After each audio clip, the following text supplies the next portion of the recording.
Stop wasting time searching for menus. Here is how to AirPlay YouTube TV from your iPhone to your TV in 3 simple steps. AirPlay is the fastest way to get your favorite sports and shows onto the big screen without fumbling for a remote. Step 1. Ensure your iPhone and your smart TV are connected to the exact same Wi-Fi network. This is the most common reason for connection failures. Next, open the YouTube TV app on your iPhone and start playing the video you want to cast. Look for the cast icon in the top right corner of the player. Tap it to reveal your playback options. From the menu, select AirPlay and Bluetooth devices.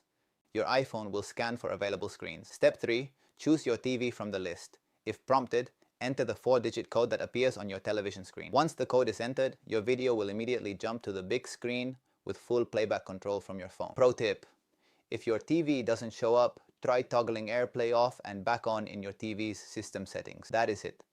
Same network, tapcast, select TV. You are now ready to enjoy YouTube TV in full resolution. For more high-value tech guides that respect your time, subscribe to Sleek Guides. I'll see you in the next one.